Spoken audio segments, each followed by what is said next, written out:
It was 3:06 a.m. when my front door exploded off its hinges. I don't mean that metaphorically. There was a literal bang, a shower of splinters. And 4 men in black tactical vests rushed into my home yelling, "HOA enforcement," like they were on some kind of budget SWAT raid. Only problem was, they weren't law enforcement. They weren't even part of the HOA. They were just thugs in knockoff uniforms, and that night, they made one fatal mistake. They picked the wrong house to break into. My name's Jared Klein.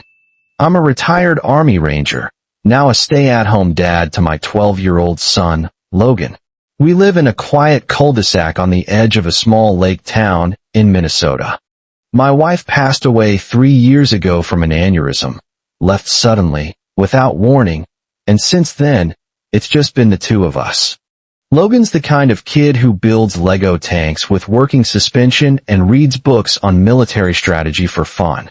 I've tried to keep his childhood as normal as I could, but that night stole something from him I'll never get back. The HOA in our neighborhood had gotten weird. After a leadership shakeup last year, this woman named Cheryl Ross took over. She wasn't elected, just sort of declared herself acting president after the old one moved out. Claimed there was a loophole in the bylaws that allowed her to assume control in the absence of quorum. I called it BS. Most people didn't care.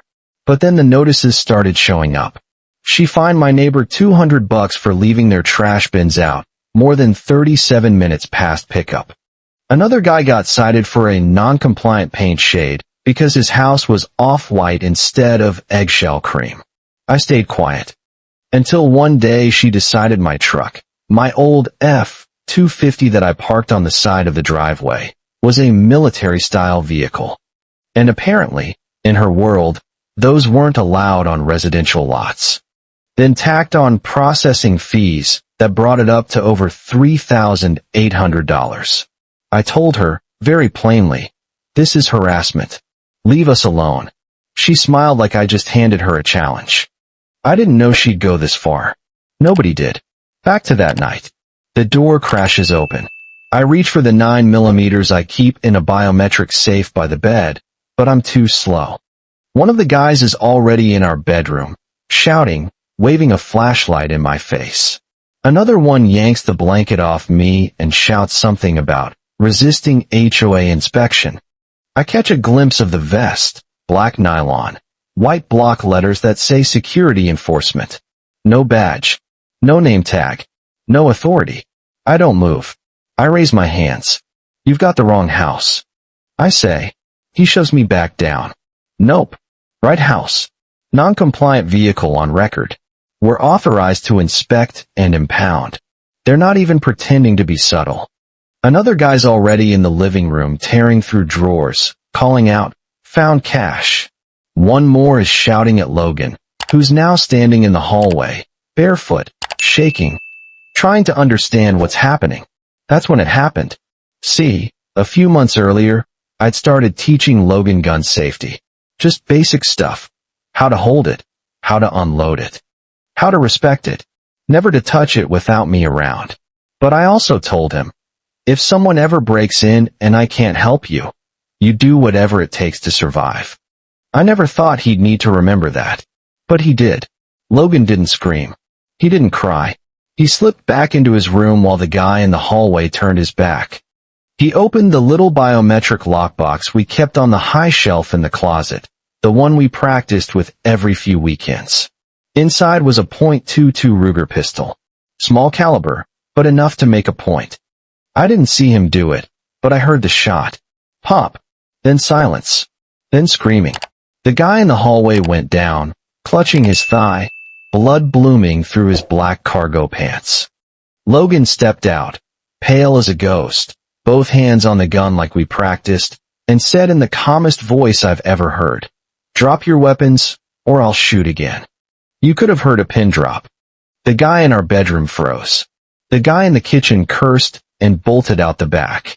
The one rifling through our drawers hesitated, then followed. Within seconds, 3 of them were gone. Tires screeching as they peeled away in a black SUV with no plates. Logan didn't lower the gun until I got up and took it from him. His arms were shaking. His eyes didn't blink for almost a full minute. I held him, told him he did the right thing, that I was proud of him, that he was safe now. The fourth guy, the one he shot, was still groaning on the floor. I called 911, told them we had an intruder, he was armed, and my son had fired in self-defense. The dispatcher asked me to confirm. Your son shot the intruder? I said yes. She paused for a second and then said, Sir, police are en route. Keep the gun secured. We'll take it from here. Cops showed up 6 minutes later. Real cops. With real badges. They handcuffed the guy, read him his rights, and called for an ambulance. They asked me what happened.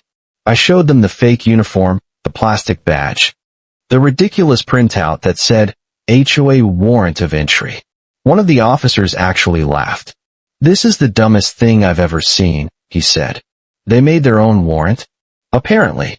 Cheryl had cooked up an entire fake enforcement division, printed fake documents, ordered fake gear online. She thought if she called it Neighborhood Security Task Force, it'd sound legit. She even filed a 501c nonprofit listing to make it look real. But it wasn't. It was just her and a bunch of buddies trying to scare people into compliance. They traced the SUV to her boyfriend, a guy named Doug who had a record for impersonating law enforcement. The guy Logan shot? Turns out he was on parole. Cheryl claimed it was all a misunderstanding, that she thought they were doing compliance checks, and had no idea they'd go so far. She was arrested for conspiracy to commit home invasion, impersonating law enforcement, and reckless endangerment. The others are facing similar charges. Logan?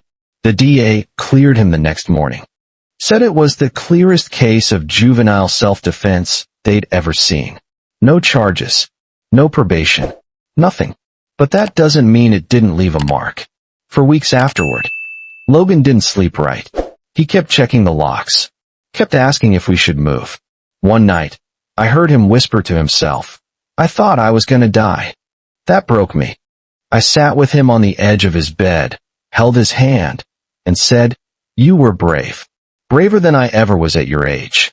But you don't have to be brave anymore. That's my job now. We got therapy. We got security cameras. We got a new reinforced front door with steel hinges. And Logan? He's doing better now. He doesn't bring it up much, but I see it in his drawings. He used to sketch tanks and helicopters. Now he sketches our house, with tall walls and searchlights, but he draws us inside, smiling. Sometimes people ask me if I regret teaching him how to use that gun, if I wish I'd handled things differently. And you know what? I don't. Because that night, it wasn't just our house they broke into. It was our sense of safety, our right to live without fear. And Logan stood up to it. He didn't want to be a hero. He just wanted to protect his dad. And in doing that, he saved us both. So here's my question to you. What would you do if someone pretending to be authority broke into your home at 3 a.m., dragging your kid out of bed, waving a fake badge? Would you freeze? Would you fight? Would your child know what to do? Let me know in the comments. And if you've ever dealt with a corrupt HOA, or someone abusing power behind a fake title, share your story. People need to know they're not alone.